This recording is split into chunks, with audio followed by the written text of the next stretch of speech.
Assalamualaikum warahmatullahi wabarakatuh.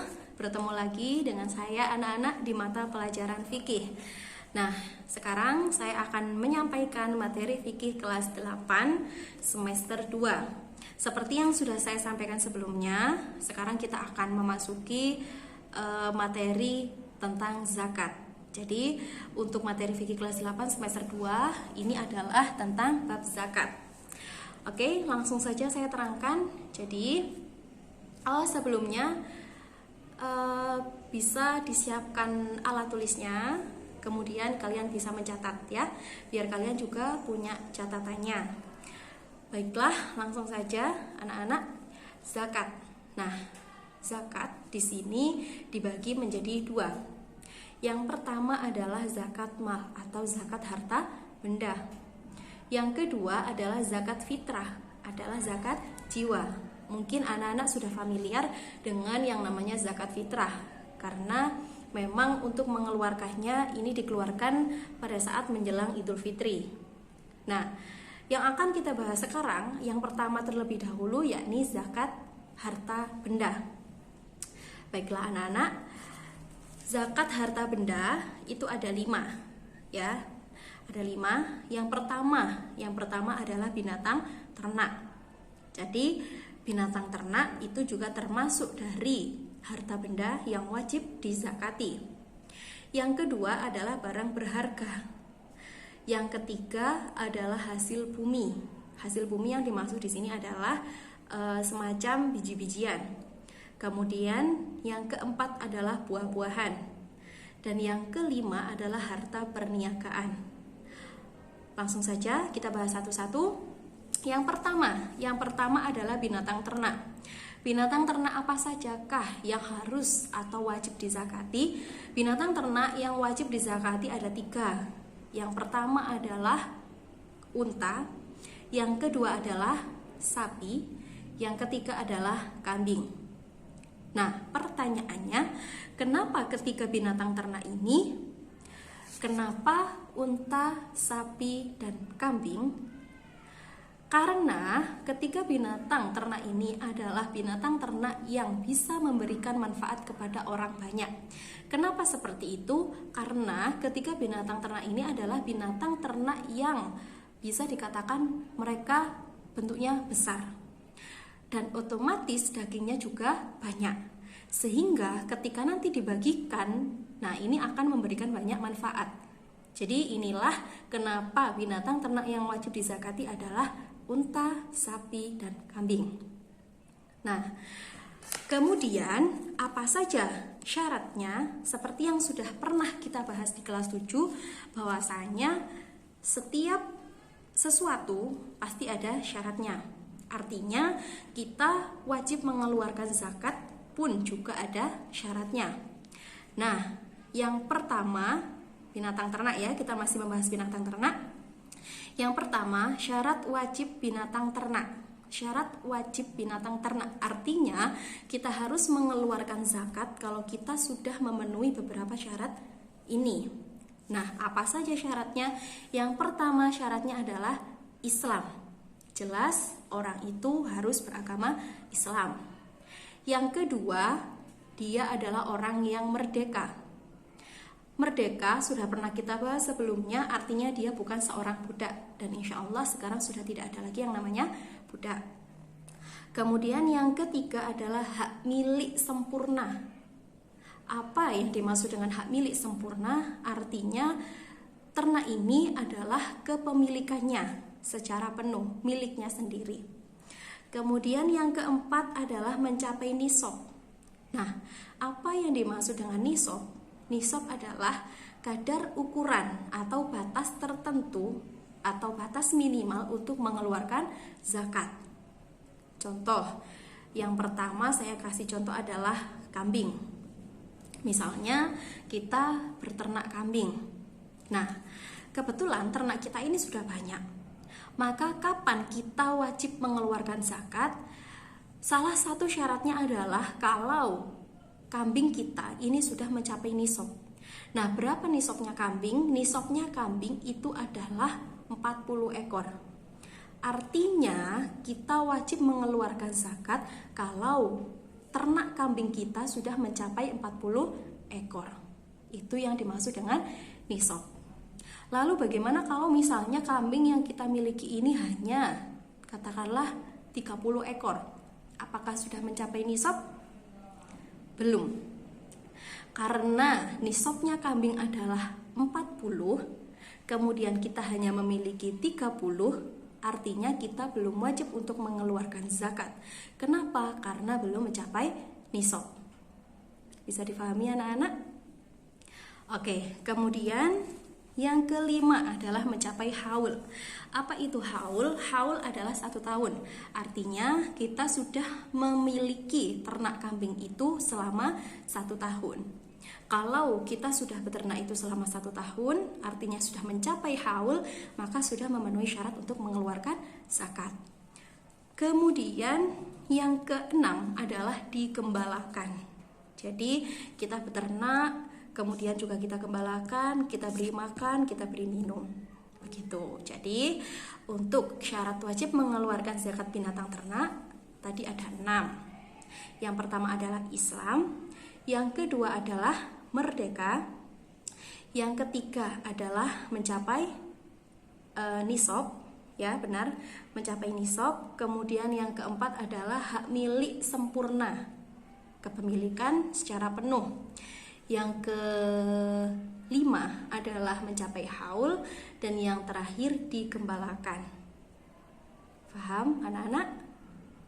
Oke, lanjut. Yang kedua adalah mata uang.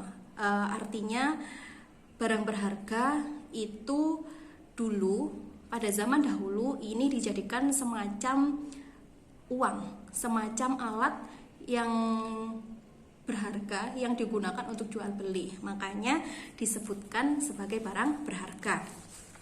Nah, barang berharga di sini yang termasuk di dalamnya ada 2, yaitu emas dan perak. Jadi barang berharga itu ada 2, emas dan perak. Sama seperti binatang ternak, barang berharga pun juga ada syaratnya. Apakah syarat wajib yang harus dikeluarkan untuk zakat barang berharga ini? Syaratnya tidak berbeda jauh dengan sebelumnya. Kalau tadi binatang ternak syarat wajibnya itu ada 6, nah kalau barang berharga itu syarat wajibnya hanya ada 5.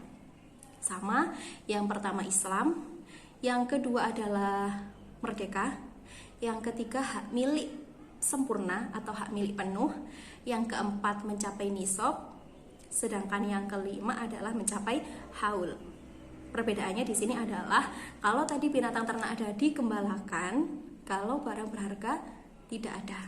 Jadi ada 5. Bisa difahami anak-anak? Oke. Kita lanjut. Kemudian yang ketiga adalah hasil bumi atau biji-bijian.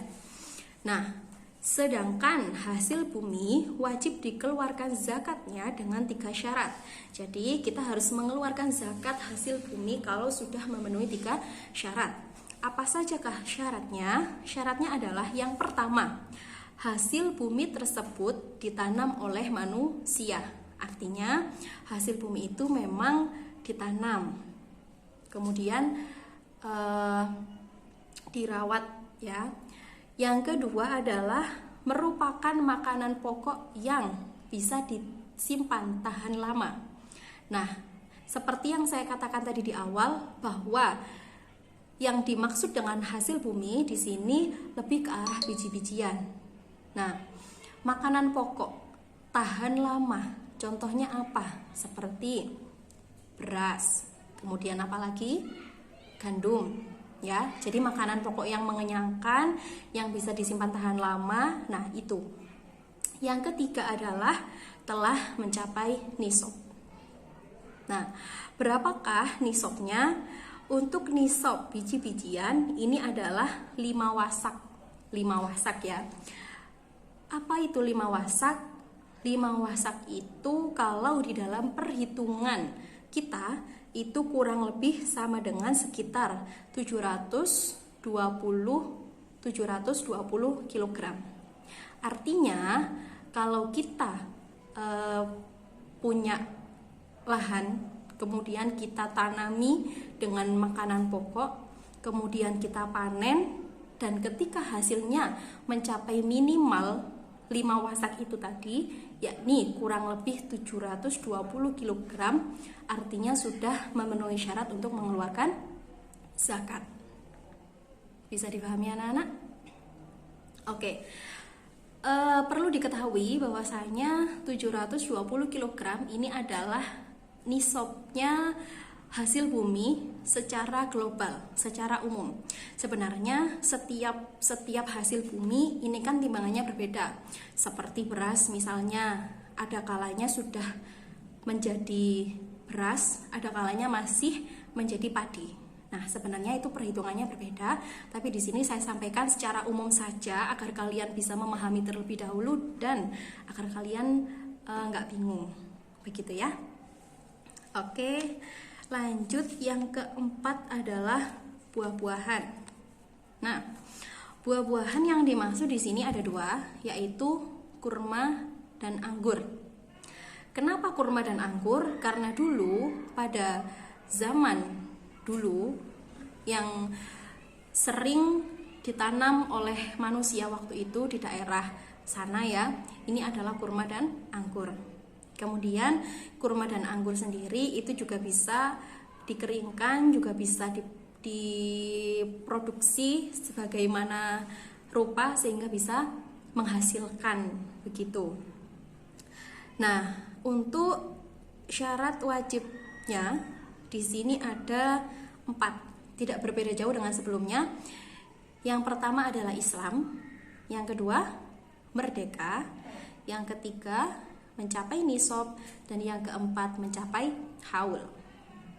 Ya, kenapa tidak ada? Mohon maaf, untuk yang buah-buahan saya ulangi lagi.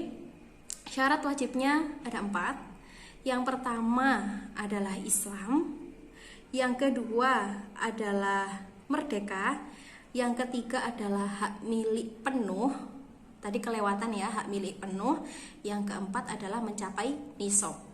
Jadi untuk buah-buahan ini tidak ada syarat haul, tidak ada syarat digembalakan. Ada 4. Islam, merdeka, hak milik penuh, dan mencapai nisab. Bisa difahami anak-anak? Oke. Selanjutnya yang terakhir adalah harta perniagaan. Nah, apa yang dimaksud dengan harta perniagaan? Oke, saya bacakan sedikit dari harta perniagaan. Adapun harta perniagaan yang wajib dikeluarkan zakatnya adalah dengan syarat yang telah disebutkan pada bagian barang berharga. Artinya kurang lebih syaratnya sama dengan yang tadi kita bahas di barang berharga, yakni Islam, merdeka, hak milik penuh, mencapai nisab, dan mencapai haul. Nah, pertanyaannya, apakah yang dimaksud dengan harta perniagaan? Jadi begini anak-anak, yang dimaksud harta perniagaan di sini adalah semacam hasil bekerja, hasil usaha kita, hasil kerja keras kita. Saya kasih contoh, misalnya di antara kalian, misalnya kalian menjadi seorang pengusaha katakanlah. Nah, kemudian dari awal kalian membangun usaha itu, pastikan kalian mengeluarkan modal. Nah, kemudian setelah usaha kalian itu berjalan dan mencapai 1 tahun kemudian, ternyata usaha itu berkembang pesat, kemudian juga hasilnya lumayan banyak. Nah, maka itulah yang dimaksud zakat harta perniagaan. Jadi hasil dari kerjanya kalian, hasil dari usahanya kalian, hasil dari kerja kalian, hasil dari kerja kita yang dimaksud di sini. Kalau sudah mencapai 1 tahun itu tadi, maka dihitung, dikalkulasi kira-kira dalam 1 tahun itu berapa keuntungannya, berapa yang dihasilkan, maka nanti bisa dilihat di situ. Kalau sudah mencapai nisab, maka wajib mengeluarkan zakat. Begitu.